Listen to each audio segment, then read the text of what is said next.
got some really good audience questions that we're gonna try to run through. I'm gonna pull them up and direct them. You guys cool with that format? Go for it. All right, this one I really like, and this one I think is good for Ethan. Do the 1998-99 lockout and this lockout eventually keep Stern out of the Hall of Fame? I would say no. I think that he should be in the Hall of Fame. I mean, regardless whether you feel this way or that way about his legacy, he just had an enormous impact on basketball, and he was the commissioner for a quarter of a century. I mean, he should be in there. As stupid as the Hall of Fame is, and as illogical as it is, I'd like it to be more logical, and trending towards more logical. That would be including David Stern. So, yeah.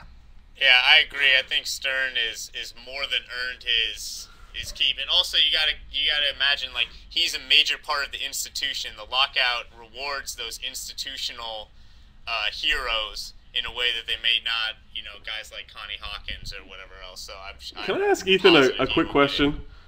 Yeah. Sure. Ethan, marry, sleep with, kill. NBA or the Basketball Hall of Fame, European basketball, Monte Ellis. Wait.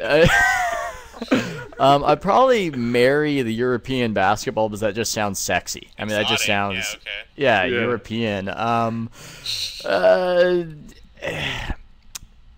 don't want to say I'm gonna kill Monte. It just sounds awful. Yeah, you should not say you're gonna kill Monte Ellis. Yeah. I don't. In the abstract, I have no issue with Monte as a human being. You should sleep with him because he's good at scoring. Pow! Pushing Haberstroh further away from the hot seat. So there you go. Alright, here's one for Zach. If you're wearing this when it's 44 degrees, what are you going to wear when it's actually cold in Minnesota? Sleeping bag. Just your little face poking out of the sleeping bag. Like a little seal. Alright, this is actually something this is an interesting one. I've been hung up on this for like 2 years. Will the Bulls go after Mayo to pair with Rose? And this is one that gets asked a few times, so let's all take a swing at this. I don't think they're gonna end up pulling the trigger because I don't think they think Mayo is that good. And I think that's sort of his problem, is that as good as he looks at times, his production has never been all that special, and he's not a dead-eye spot-up shooter, which is what you'd really like next to Rose. I mean, yeah. I agree. So I don't have any sort of, contrary point to that, other than that I think O.J. Mayo, his reputation was really built up from being a very good high school player and for being a prodigious, not prescient, that makes no sense as a word choice right there, but being a precocious talent. That's the P word I'm looking for. And I remember seeing pictures of him when he was 14 in Slam. It's crazy. Creeper. Yeah, that was a weird comment. I don't know how to feel about that. It was the Slam version for scummy college recruiters. So they could look at all the hottest 14 and 15-year-old players. All right, this is another, and I mean that in the sense of how they played. Take it easy. Sure. Wow. Let's just move on to a longtime friend of the show, Adam from Poland. Do you think LeBron's Crawford and Nash tweets are a cry for attention or perhaps an excuse? Ethan, what do you think?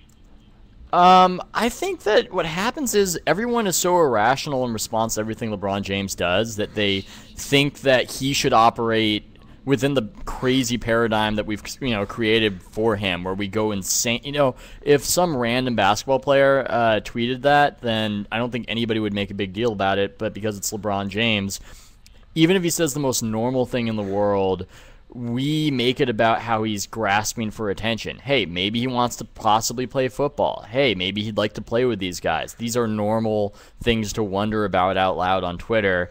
And it's odd for us to give somebody so much attention, and then when they say anything, cast them as some sort of, for lack of a better term, attention whore. So I blame us more than I blame him, which is typical of how I handle LeBron James, I suppose. I'm with Sports Plus Talk. I think he's just bored and having fun with Twitter, like he did when he was trying out for the NFL. That's defensible. No, I think it's awesome just because.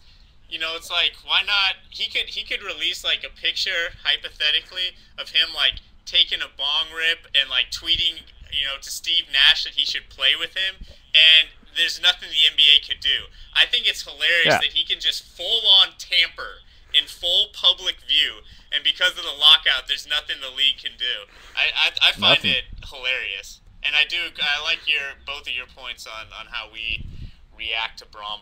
As long as we agree Kobe would do it better. Yeah, well, obviously Kobe would do it better if he only had like 30 seconds. Dude, wait. Season. Can you imagine how awkwardly Kobe would be as a recruiter? Just with how socially awkward that dude is. Hey, you want to come here and pass to me? I just want you I see a lot of arm around the shoulder. Oh man. Exactly.